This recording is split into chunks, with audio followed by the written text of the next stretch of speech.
এটা কি ভাই? এ ভাই এ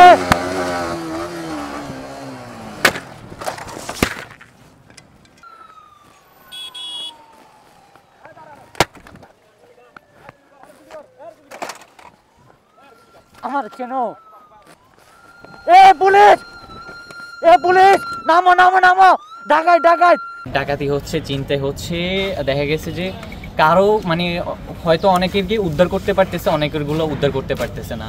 তো বাংলাদেশ পুলিশের কাছে আমার একটাই অনুরোধ যে আপনারা এই সাবজেক্টগুলোর একটু বেশি ভালো করে নজরদারি করেন। আর যে সমস্ত রোড গার্ডে আসলে লাইট নেই, ল্যাম্পপোস্ট নাই, ওই রোড গার্ডগুলোতে যাতে ল্যাম্পপোস্টে লাগানো হয়। এই যে কাঞ্চন ব্রিজের পরে পুরোটাই সংকীর্ণ, এটা কিন্তু রোড, যাতায়াতের রাস্তা, কিন্তু এটাতে মানে টোটালি কোনো লাইট নেই, কোনো কিছু নেই, কোনো সিকিউরিটি ছিল না ওই দিন, কোনো কিছু ছিল না, কোনো কিছুই ছিল না।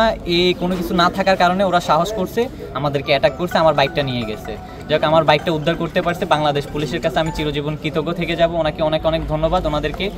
আর আমার মোবাইলটা এখনো পর্যন্ত উদ্ধার করা হয়নি। আমি আশাবাদী যে বাংলাদেশ পুলিশ আমার মোবাইল ফোনটি উদ্ধার করে দিতে পারবে।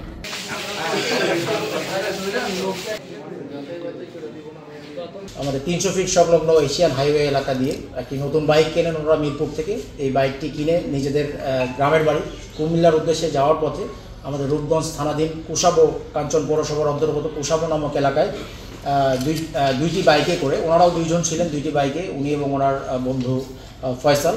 এবং আপনারা জানেন যে হচ্ছে যে একটি ভিডিও এই সংক্রান্তে ভাইরাল হয়েছে। দুইটি বাইকে করে 3 জন ছিনতাইকারী ওনাদের বাইকটি কুশাবো এলাকায় পথরোধ করে আপনারা দেখেছেন যে একটি দা জাতীয় একটি দেশীয় অস্ত্র দিয়ে ওনাদেরকে কোপায়।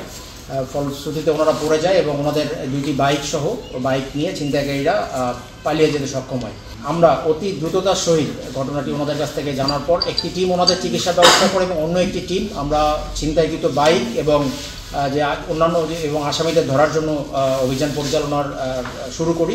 আমাদের তাৎক্ষণিক তৎপরতায় প্রায় 10 থেকে 15 মিনিটের মধ্যে ছিনতাইকৃত একটি বাইক এবং ভিকটিমদের একটি বাইক আমরা ওই দিন রাতেই মানে ঘটনাস্থলের আশেপাশ থেকে খুব অল্প নিকট দূরত্বের মধ্যেই উদ্ধার করতে সক্ষম হই।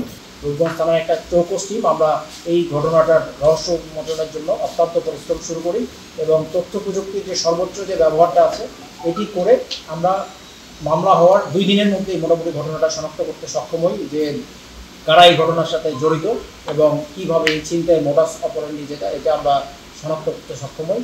এবং আপনাদেরকে অত্যন্ত আনন্দের সাথে আজকে এখানে জানাতে চাই যে এই মোটামুটি যখন আসামি শনাক্ত হয়ে যায় তখন আমরা বিভিন্ন প্ল্যান প্রোগ্রামের মাধ্যমে আসামিকে গ্রেপ্তার করার জন্য অভিযান পরিচালনা করি। আমি এবং রূপগঞ্জ থানার ওসি সহ আমাদের রূপগঞ্জ থানার একটি চৌকস টিম গত 19 তারিখে গাজীপুরের কাশিমপুর এলাকা থেকে এই ঘটনায় প্রত্যক্ষভাবে অংশগ্রহণ করি। আপনারা ভিডিওতে দেখেছেন যে ছেলেটি বাইক থেকে নেমে মানে একটা দেশীয় অস্ত্র দিয়ে যে কোপ দেয়, এই ছেলেটিকে অ্যারেস্ট করতে সক্ষম হয়। এই ছেলেটির নাম লিমন, ইমতিয়াজ ওরফে লিমন।